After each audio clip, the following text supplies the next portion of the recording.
Hello and welcome to Global Thinkers. I'm Wang Guan in Beijing. Today, it is our pleasure to have with us Professor Bert Hoffman. He's the director of East Asian Institute at National University of Singapore. He's also the former World Bank Country Director for China, Korea, and Mongolia. Professor Hoffman, it is our pleasure to have you with us. Professor Hoffman, China's economy grew by 12.7% in the first half of 2021. What is your reading of this figure, and what does this tell you about the potential trajectory of China's economy? Well, China, of course, did very well in containing the impact of COVID-19. And already last year, it was one of the few economies that showed positive growth at 2.3%. First quarter was an enormous jump, 18% growth, but that was, of course, because the first quarter in 2020 was quite dismal.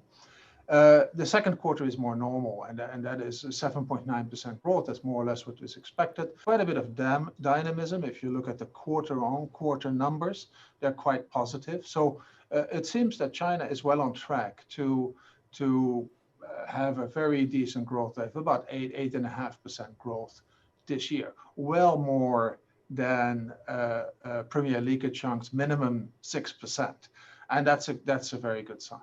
There's some issues, if you want, with the growth. It still relies quite a bit on external demand. Exports have been doing really well, but that's in part because the rest of the world hasn't yet fully recovered, and so that dynamism will dissipate over time as the rest of the world start producing again and exporting again.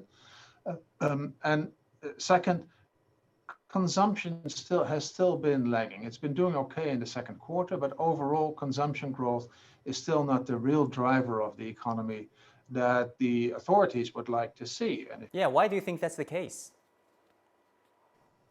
Well, there's a couple of things. One is because household incomes have not fully recovered yet. There's been a number of sectors, especially in the services sector, that have not yet fully recovered. They have not yet all rehired all the people that were employed, and so there's a bit of lagging there.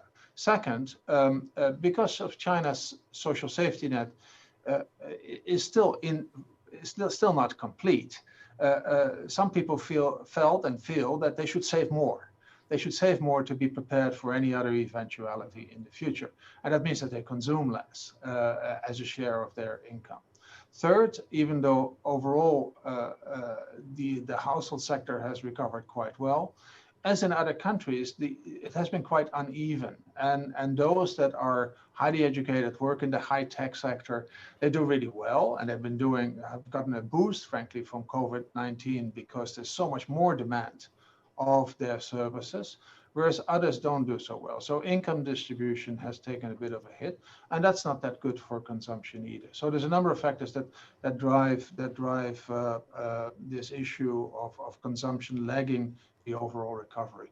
Some of it will be resolved over time, but others are of a more structural concern. And again, in the 14th five-year plan, it's well recognized, but there's a whole range of reforms that need to happen to get consumption up as a share of GDP. Right now, it's below 40%, which is really quite low compared to the rest of the world.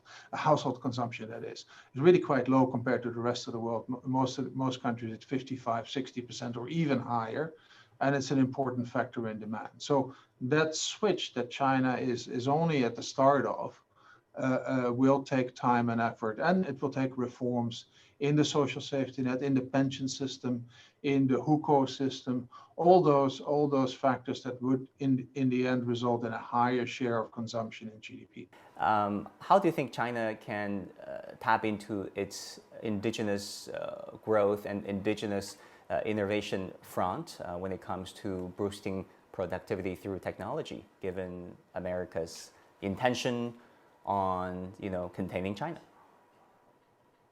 Well, it's a very central question for today, and I think China is well underway to emerge as a technological superpower. In some areas, it's already leading. If you look at photovoltaics or solar panels, if you look at high-speed rail, if you look at electric vehicles, China is ahead. In some areas, it is compatible with the United States and with Europe, say in artificial intelligence and others. But then in a whole range of other areas, it's still learning, it's still behind. China is now investing almost as much as Europe, not as much yet as the United States, but almost as much as Europe at 2.3% of GDP. So it's catching up. At the same time, technology and research and development is also a long game. You don't learn it overnight. So if you look at it in a longer term perspective, what China has invested, say, over the past 25 years, that is still much less than, say, the United States or Europe. So China is still catching up in a whole range of areas. And that means that openness and international exchange is still very, very important for China. If that's not there, if that's not possible, it will have to rely more on domestic innovation. And of course, China being China, they have recognized that. And the 14th five-year plan has this focus on technology, on spending more on the foundational technologies, the basic technologies and research that drives whole new areas of technology, such as integrated circuits, and also the organization of China's R&D industry, if you want, is part of the five-year plan. So as they say, necessity is the mother of invention.